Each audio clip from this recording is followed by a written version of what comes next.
Pokoknya tiap pelajaran kula ada yang 5 baca. Wis salah lah santri salah biasa, yang fatal nak jene salah. Ngeten kula terangno ya. Jadi ana sing hafal Quran piro sing ngarep-ngarep sing Islami wis suwi ana. Jadi gini ya. Terus bon rasa disemak wae dirungokno mawon. Jadi di antara tahaddi itu ada maklumat dari seorang nabi untuk disaingi, itu tahaddi. Jadi memang syaratnya nabi itu harus tahaddi. Tahaddi itu ada mukjizat yang didahului dengan at-tahaddi, bahwa ini yang mampu hanya seorang apa? Dan itu untuk hadzal nabil karim niku hanya fasohatul Quran. Seorang nabi apa? Fasohatul Quran. Jadi balaghahnya Quran, mukjizatnya Quran itu di fasohahnya. Fasohah itu ya tadi lafadznya benar, kalimatnya benar, muatan maknanya juga apa? Benar. Kadang ada lafadznya itu benar, tapi muatan maknanya tidak mutu. Atau muatannya mutu, tapi lafadznya tidak benar. Enggak benar itu bisa ghoroba, bisa mukhalafatul qiyas, bisa tanafur. Nah, Quran itu selamat dari itu semua. Ya, jadi ingat-ingat ya, mungkin nanti yang nggak hafal Quran dicari ya, ditanya yang hafal banget. Jadi di antara mukjizatnya Quran yang langsung apa harus dirasakan ya, itu wa innahu latanzilu rabbil alamin nazala bihir rohul amin ala qalbika litakuna minal mudhirin, terus bilisanin arabiyyin ya, bilisanin arabiyyin. Saya beri sekian contoh betapa Quran itu boleh dipahami. Boleh, maksudnya boleh itu tidak harus. Juga bisa difahami, bisa itu karena memenuhi standar objektif. Niku misalnya begini, Sayyidina Umar itu Islam itu ketika dengar adik iparnya baca Quran. Saya ulang lagi, Sayyidina Umar itu masuk Islam ketika dengar adik iparnya itu baca Quran. Dan Umar itu pasti itu kafir, ya nggak pernah sekolah setai, nggak pernah belajar balaghah. Dan Islamnya baru itu, sama Islam mulai cilik mau kitab Raisa Umar, Islamnya baru itu, langsung paham Quran. Nah caranya memahami gimana? Ketika lafaz itu diucapkan, itu entah orang paling goblok sekalipun, asal ada ad-dzauqus salim itu tetap paham. Orang yang punya hobawa ya, punya kebodohan, tapi punya ad-dzauqus salim, itu paham. Nanti saya beri sekian contoh faktual yang bukan teori. Ada lagi orang namanya Jubair bin Mut'im. Jubair bin Mut'im itu pinter-pinternya orang Mekah yang saking pinternya itu jadi delegasi ketika mau membebaskan Asra Badrin. Jadi ada tawanan perang Badar. Dia orang Mekah, karena dia pinter diutus makili orang Mekah membebaskan tawanan apa? Badar. Tentu dengan imbalan. Sama Nabi, delalah pas ke situ mau nginep. Delalah pas maghrib Nabi baca wattur wa kitabim mastur fi raqim mansur wal baitil ma'mur was saqafil marfu. Itu Nabi itu baca pas sholat maghrib itu tidak konteks debat, juga tidak konteks menjelaskan, juga Nabi tidak memaksakan menerangkan. Nabi baca datar saja pas sholat. Seorang lagi Nabi baca pas sholat maghrib. Kata Jubair bin Mut'im, habis itu sungkem sama Nabi bilang kada qalbi ayati ro, hampir hati saya itu terbang. Terus banyaklah cerita-cerita tentang Islam Mustahabah yang karena sami'ul Quran, karena mendengar apa? Quran. Nanti saya beri maknanya, sekarang tak pakai muqaddimah. Terus kata Imam Tobari, pengarang kitab tafsir Tobari itu, karena tidak mungkin Allah itu menyalahkan seseorang jika Quran itu tidak bisa dipahami orang kafir. Kata Imam Tobari, andai kan orang kafir itu pasti tidak paham, berarti orang kafir itu gak punya alasan. Ya Allah, bagaimana saya memahami kitab suci sementara engkau ngasih kami tidak paham? Berarti Quran harus ada perangkat yang orang Islam ya paham, orang kafir ya paham. Lah, lalu maknanya paham itu apa? Lah, ini yang mulai masalah. Maknanya paham itu apa?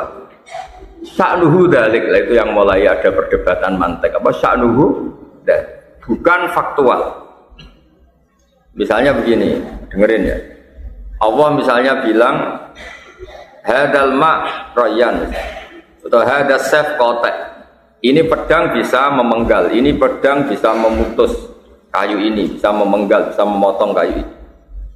Misalnya ini air menyegarkan, itu sya'nuhu dzalik. Memang namanya air itu menyegarkan. Lalu yang memanfaatkan itu mau minum ketika haus, berarti dia dapat manfaat dari air. Yang nggak mau minum tidak merubah status air itu menyegarkan. Nah, ketika Quran memaklumatkan diri hudan itu Quran itu hudal linnas, penunjuk bagi segenap manusia. Anda tidak boleh menggugat, tapi nyatanya orang yang dituruni Quran banyak nggak mendapat apa? Hidayah. Tidak bisa begitu karena sya'nuhu dzalik. Ketika air itu berstatus menyegarkan, yang nggak minum salahnya sendiri, sifatnya air tetap menyegarkan. Jadi sifatnya Gus Sofur misalnya mengalimkan, sing alim misalnya dewe. Nah, sehingga lalu orang terus memahami Quran, makanya terus sya'nuhu dzalik, kenapa? Sya'nuhu dzalik. Nah, karena Quran itu iktifa dengan sya'nuhu dzalik, itu tidak perlu panjang lebar, makanya sering ijaz, sering pakai majaz, kinayah, sering pakai lafat-lafat yang tidak sharih itu tidak masalah, karena orang yang daubnya salim, orang yang daubnya apa? Salim, itu pasti memahami. Saya beri contoh paling legenda ya, paling terkenal di dunia balaghah. Dan ini Anda harus merasakan. Saya ulang lagi, ini pakai ad-daub, karena ada pepatah la ilma liman la dzaqala, la ilma liman la dzaqala. Tidak ada ilmu bagi orang yang daubnya tidak punya sensitivitas, jadi dia tidak sensi sama sekali, tidak punya daub. Ada seorang khotib Jum'ah, kemudian dia dalil ada satu peristiwa apa, terus seorang khotib ini dalil fa rabbis samaa'i wal ardi innahu la haqqum mithama annakum tantiqun. Demi Tuhannya langit dan bumi bahwa yang dikatakan Quran itu nyata, hak itu nyata. Terus si Arabi itu orang Bedui, orang nggak terpelajar, dia Arabi betul. Tanya sama kiai pinggirnya, orang pinggirnya, Pak Kiai, siapa yang bikin Allah murka sampai memaksa Allah itu sumpah? Man dzalladzi akhdubal jalil hatta alja'u ilal yamin. Pak Kiai, siapa yang bikin Allah marah sampai Allah terpaksa sumpah? Man dzalladzi akhdubal jalil hatta alja'u ilal yamin. Nah, orang yang punya dzauq salim tentu ngerti, orang sampai sumpah itu kan efek dari tidak dipercaya. Saya beri contoh keseharian kita, misalnya Anda punya utang sama teman ditagih. Kalau nagihnya masih percaya, Anda akan jawab, ya besok saya bayar. Tapi kalau nagihnya sudah ada nada tidak percaya, itu memotivasi Anda atau mendorong Anda bilang, wallahi besok saya bayar. Jadi kalau sumpah itu mesti ada emosinya, sumpah itu pasti sudah ada emosinya. Sehingga terus diatur di balaghah, ada ibtidaul kalam, ada begini-begini. Termasuk jika kalam itu pada mukhatab yang kholiyat ini tidak usah taukid, tidak usah pakai sumpah. Tapi kalau ada indikasi ingkar, baru ada sumpah. Berarti mafhumnya apa? Semua lafaz atau semua ayat kok Allah pakai sumpah, berarti sudah terindikasi Allah duka atau Allah marah. Karena tadi Anda sampai sumpah itu berarti apa? Melihat kawan Anda tidak percaya. Dalam kondisi normal kan, Kang utangnya bayar. Kalau kondisi normal dia percaya kan, ya sesuk. Tapi kalau sudah mau tidak percaya, Anda baru apa? Sumpah. Nah, sehingga hadal Arabi ngerti ketika Allah pakai redaksi sumpah berarti Allah ini sudah marah. Nah, itu namanya ad-dzauqus salim. Padahal ini jenis Arabi, jenis orang yang mungkin ghabawa, mungkin bodoh. Tapi dzauqnya apa? Salim. Ya, makanya dia tanya, "Man dzalladzi akhdabal jalil hatta alja'ahu ilal yamin." Siapa yang bikin Allah murka sampai Allah terpaksa apa? Sumpah. Nah, sekarang terus kontrol itu tadi yang terkait lafaz. Nah, maka kalau ada sumpah, ada taukid itu entah pakai inna, pakai lam, maka itu sudah asal usulnya ada pengingkaran. Atas wal asri pakai inna, innal insana lafi khusrin. Inna sudah taukid, la taukid, wal asri qasam.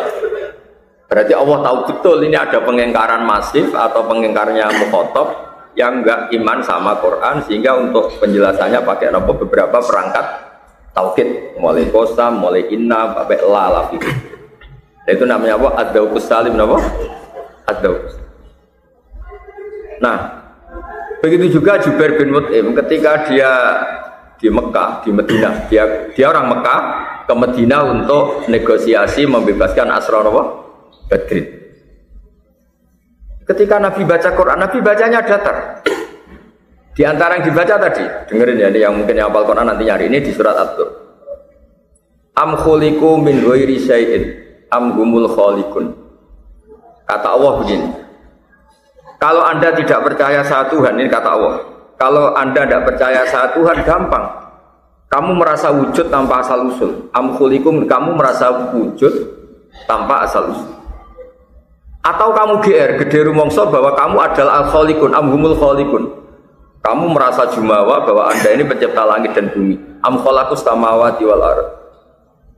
Bala yukinun. So Allah menjelaskan mereka, atau kamu memang GR, kamu pencipta langit. Terus kata Allah, am lahum sulamu yastami'u nabi. Memangnya kamu punya tangga untuk naik langit. Walhasil logika yang dibangun Quran itu menjadikan Jubair ini orang terpelajar. Setahu saya tidak menciptakan diri saya sendiri. Setahu saya juga gak punya reputasi bikin langit dan bumi.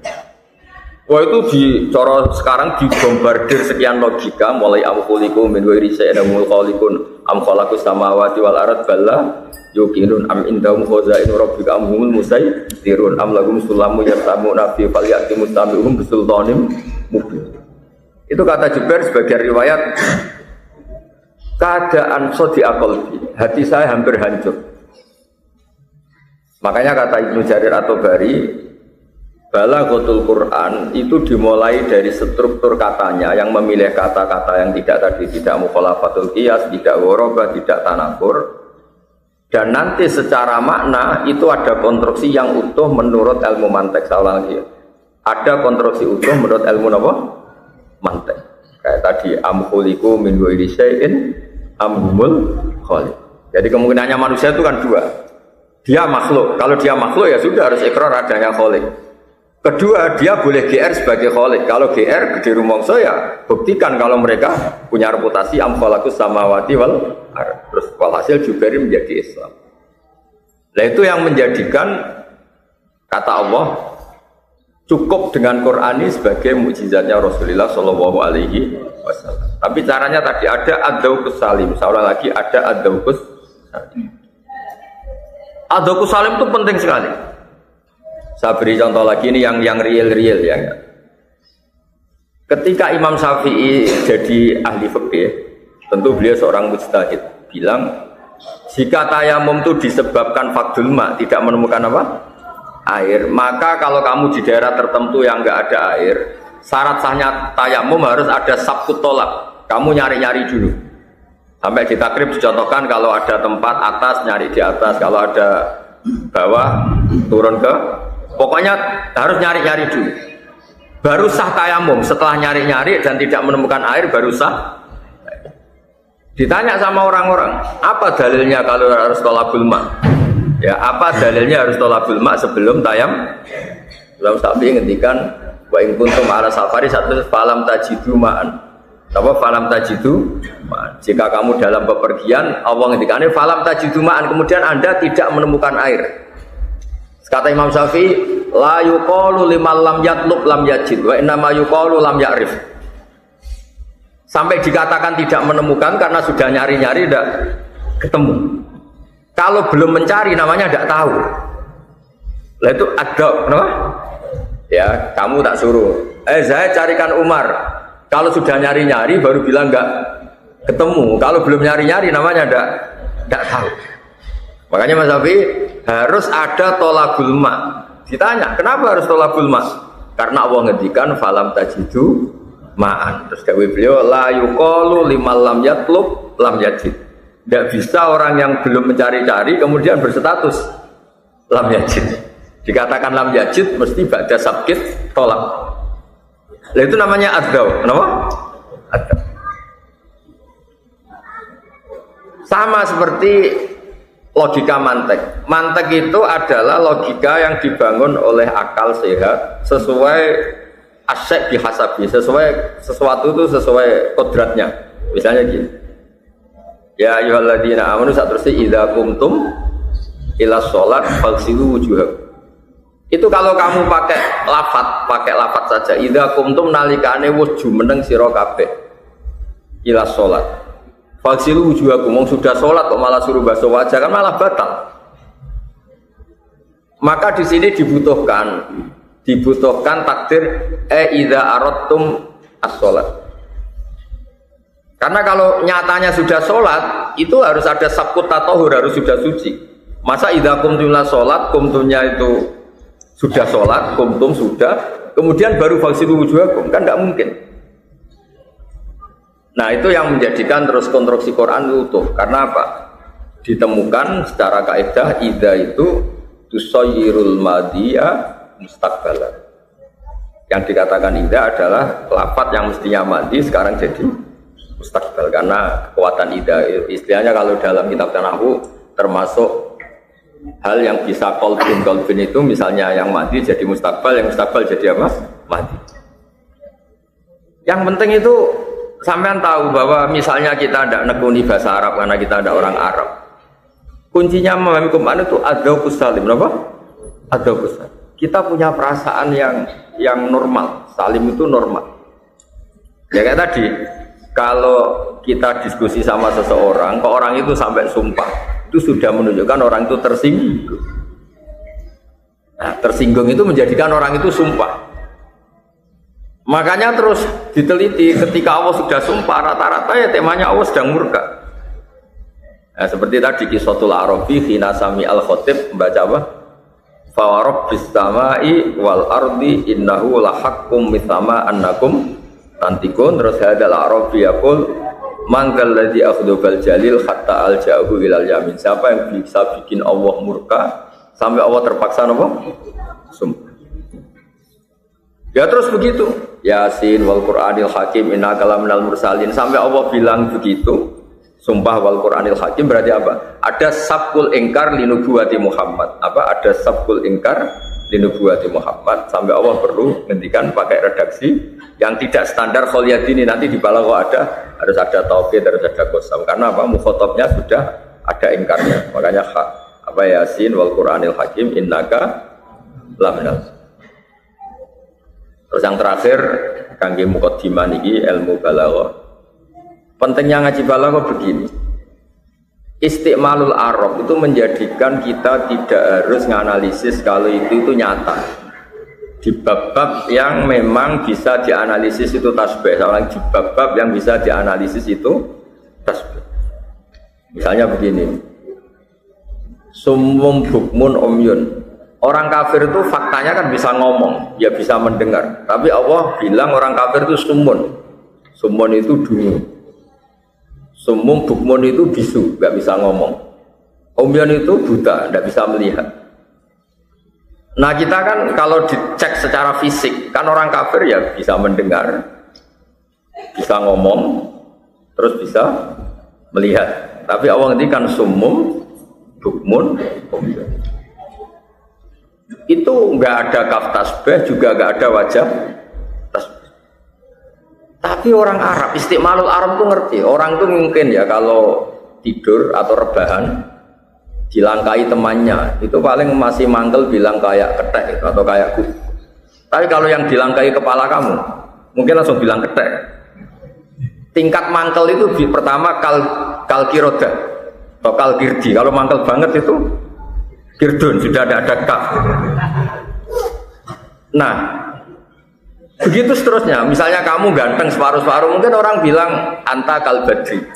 Kalau ganteng banget anta badr.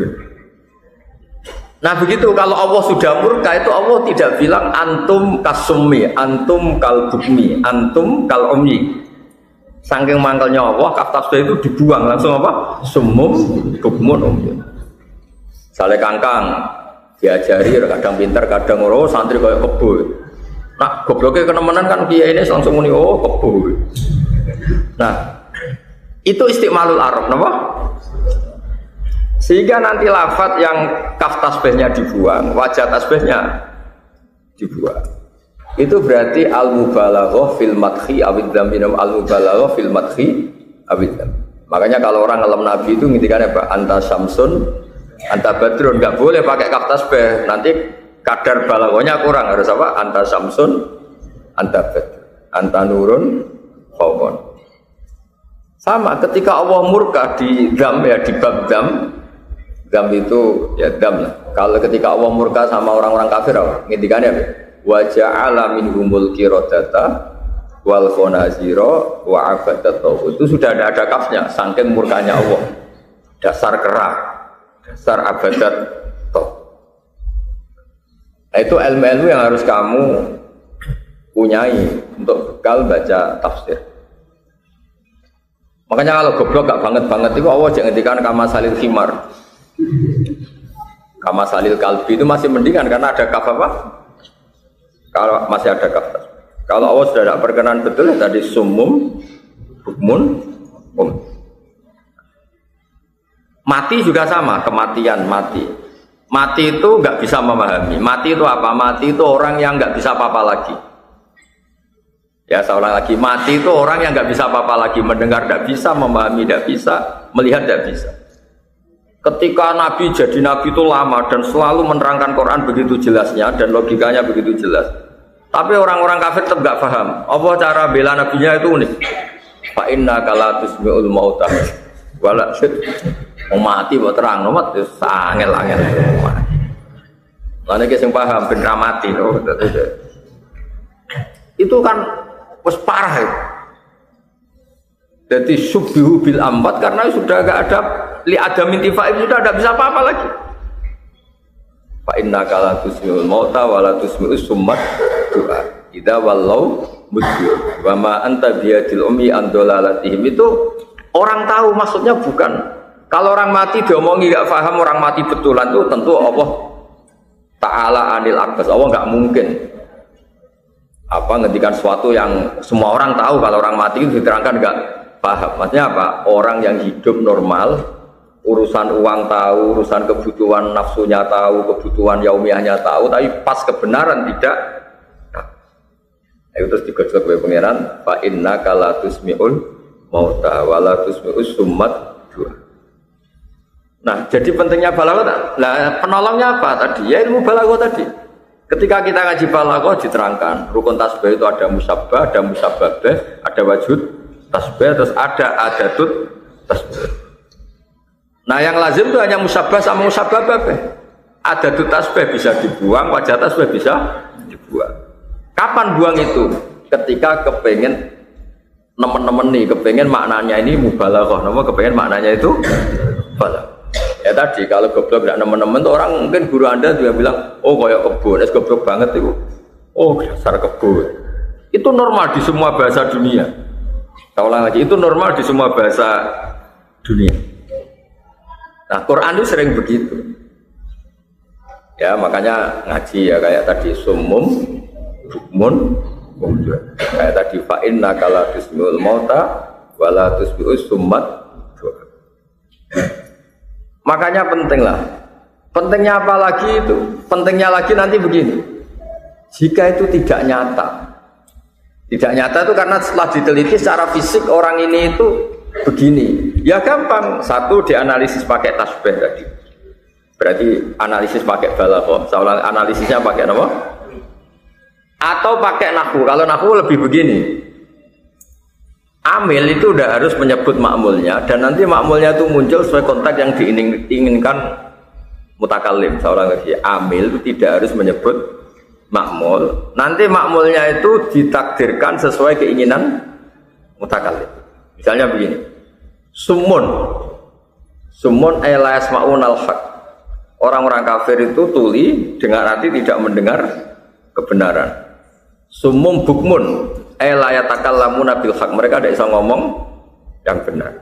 Umyun la yubsirunal haq. Mereka tidak bisa melihat kebenaran. Itu juga solusi. Nah, kenapa itu solusi? Karena tadi terus ada kaidah-kaidah bahwa lafaz itu boleh disebut dan nanti, saya ulang lagi ya, dan nanti mukhatab atau siapapun yang mendengar itu bisa mentakwil sesuai keinginan apa? Mutakallim. Nah di sini terus ada mahalul khilaf di bab-bab furu'iyah. Saya ulang, ada mahalul khilaf di bab-bab apa? Furu'iyah. Misalnya begini. Yang boleh melakukan ini hanya al-mutahhar yang disucikan. Kan terus kita mikir, suci anis syirki apa suci anil hadas? Kalau suci anis syirki ya kullu mukmin tohir. Tapi kalau anil hadas, orang mukmin pun bisa tidak tohir karena dia berhadas. Nah di bab-bab seperti itu furu'iyahnya pasti khilaf karena ada makmul yang dibuang yang potensinya itu sama-sama kuat. Sama misalnya innamal musyrikuna najasun. Najis secara dzatiyah jelas gak mungkin, manusia itu tidak khinzir, tidak kalbun. Tapi kok Allah bilang najasun. Oh jelas fil i'tiqad. Karena orang kafir itu i'tiqadnya itu najis. Nah ketika ada ayat yang misalnya nggak boleh orang kafir itu bepergian membawa mushaf kayak begini. Karena apa? Dia najasun. Najis itu apa? Ya tidak mutahhar. Padahal Quran harus dipegang mutahhar, la yamassuhu illal mutahhar. Nah kalau kamu ingin mesti benar, orang mungkin salah, mesti benar juga gampang. Ya kamu mutahhar anis syirki, ya mutahhar anil hadas. Itu kita sudah cari aman, ya mutahhar anis syirki, ya mutahhar anil. Itu bab tersulit di masalah-masalah furu'iyah karena ya saya ulang lagi tadi, makmul yang dibuang ini mau dikemanakan itu nanti mutakalimnya tidak ngendikan, tapi mukhotabnya itu tak. Misalnya lagi begini, alif lam, contohnya gampang-gampangnya ya, dalikal kitab la raiba fi hudal lil muttaqin. Kembali ke penjelasan saya awal, la raiba kang ora ana kemamane maujud fi dalam kitab. Ya tadi, sya'nuhu dalik. Memang normalnya barang jelas itu la raiba fi, enggak boleh ada keraguan. Enggak ada keraguan itu faktual apa subjektif? Yang benar itu sya'nuhu dalik. Nyatanya ada orang yang meragukan Quran kayak orang-orang kafir. Tapi kalau sya'nuhu dzalik itu tetap normal kayak tadi. Hadal ma, ya misalnya ini air adalah menyegarkan. Enggak ada orang minum pun statusnya air itu menyegarkan. Hadhi syamsu mudiah, matahari ini itu mudiah, menyinari. Terus ada orang yang romat, ada orang yang buta, ada orang yang pakai kacamata hitam. Tetap saja sifatnya syams itu mudiah. Nah, la raiba fi itu terus ditafsir disebut la raiba fi sifatun kasifah. Sifatun kasifah itu faktanya Quran itu la raiba fi, faktanya itu la raiba fi. Tapi tidak bicara tentang beberapa kelompok yang meragukan Quran karena itu salahnya sendiri kayak tadi. Ini air menyegarkan. Terus ada orang bilang, "Enggak, saya enggak ngerasain enggak." Ya salahnya sendiri, itu sifatnya air itu menyegarkan. Paham ya? Jadi di bab-bab seperti itu memang pertama kita pandu ya orang-orang alim atau pengarang-pengarang. Tapi nanti kalau orang misalnya kita al-urabul orang-orang Arab yang masih murni itu ngerti kenapa Quran begitu dikagumi karena tadi wa innahu latanzilu rabbil alamin nazala bihir ruhul amin ala qalbika litakuna minal mundirin bilisanin arabiyyin. Makanya kata Sayyidina Ali ketika bayangkan itu apa itu banjirnya kaumnya Nabi Nuh itu pasti dahsyat dan pasti ngawur. Sayyidina Ali bilang pasti airnya pas itu ngawur. Kenapa kok dibilang ngawur? Itu begini ayatnya di Quran itu. Air, sampean tahu tuh air. Apapun dahsyatnya air, apapun gelombang tingginya lautan, asal terpola itu orang masih bisa nyikapi. Sehingga para penselancar itu malah seneng kalau ombaknya sedang tinggi, asal polanya jelas. Nampak asal polanya? Angin juga gitu. Mbok kayak apa dasarnya, asal polanya jelas itu malah bisa dimanfaatkan untuk para layang, untuk macam-macam. Yang masalah itu kalau polanya tidak jelas. Nah, Allah ini cerita Quran. Sayyidina Ali itu masyhur, beliau ahli balaghah dan punya murid-murid terkenal sampai akhirnya jadi kitab Nahjul Balaghah. Ketika Allah menggambarkan dahsyatnya tufannya Nabi Nuh, dawuh pengiran nggih, inna lamma taghal ma, tagha iku lacut. Inna lamma taghal ma hamalnakum bil jariyah. Napa? Tagha. Kata Sayyidina Ali, kalau kondisi normal itu wa im min syai'in illa indana khazainu wa ma nunazziluhu illa bi qadarin maklum. Kalau kondisi normal itu air apapun besarnya itu takarannya jelas. Napa takarannya? Tapi ketika mau dibikin adab itu awal redaksinya apa? Inna lamma toghol ma. Togho itu lacut itu gak beraturan. Ya toh, kalau beraturan misalnya dasar tapi ke timur terus, kan tinggal aja perahunya ada aja ke timur, ke barat terus tinggal, kan nggak perlu tentang arus. Tapi kalau muser ngawur kan ya bingung. Nah, tofahnya Nabi Nuh kira-kira airnya tuh ngawur, ngetan, ngulon, rangkulon, mau awur-awuran. Itu mbok orang paling pinter selancar, mbok perahu paling apa, kalau nggak ada kekuasaan Allah itu pasti hancur. Karena apa? Diredaksikan Toghol. Nah, gara-gara redaksi Toghol itu orang bisa membayangkan betapa ngawurnya, betapa nggak teraturnya air ketika itu. Paham ya? Begitu seterusnya di cerita kaum Ad. Birihin sorsorin atiyah atayak tu utuwan maknanya ya bali loh. Birihin klan angin sorsorin kang banget bisinge atiyatin kang lacut mergo maknane atayak tu utuwan maknanya apa? Lacut. Lacut maknanya tidak beraturan. Kita tahu kan orang-orang yang selancar itu kan ya biasa diubah-ubah dasar, tapi jenisnya masih beraturan. Misalnya dari utara ke selatan. Jajal misalnya ombak itu gak beraturan, ngalor ya widul ngetan kulon sehebat-hebatnya pelancar pasti tidak bisa. Karena togo, apa? Toh. Itu yang menjadikan orang-orang balaghah cakap sekali memahami Quran karena ketika Allah milih lafaz togo misalnya, togo lacut, wah ya sudah bisa dibayangkan kan? Air yang nggak beraturan pasti nggak bisa disikapi kan, karena nggak beraturan kan nggak bisa disikapi. Angin tadi birihin sorsorin atiyah. Kami lah, makanya memahami tafsir atau memahami ulumul Quran itu perangkatnya banyak. Harus pakai balaghah, pakai macam-macam. Nanti di luar itu semua yang termasuk pokok adalah riwayat. Kenapa butuh riwayat? Karena tadi ketika balaghah tidak cukup, karena ini lafaz-lafaz yang memang nopo gitu, uluhiyah yang terkait dengan Allah, mau tidak mau pakai riwayat. Meskipun balaghah bisa nganalisis, tapi tetap aja pakai riwayat. Karena takutnya kita nih manfasarul Quran biroihi falyataba wa maqadahu. Ya jadi eling-eling ya tadi itu pentingnya memahami lafaz. Kok kenapa tufanin Nuh disebut apa? Togho. Karena dawuh Sayyidina Ali, air apapun dasarnya asal terpola. Nah, asal apa? Terpola itu masih bisa disikapi. Kalian tahu kan para peselancar terus para orang yang suka tantangan-tantangan itu mesti di sungai apapun dasarnya kan terpola dari atas ke bawah. Lautan juga sama, apapun dasarnya ombak asal masih terpola dari utara ke selatan, para peselancar masih bisa nyikapi.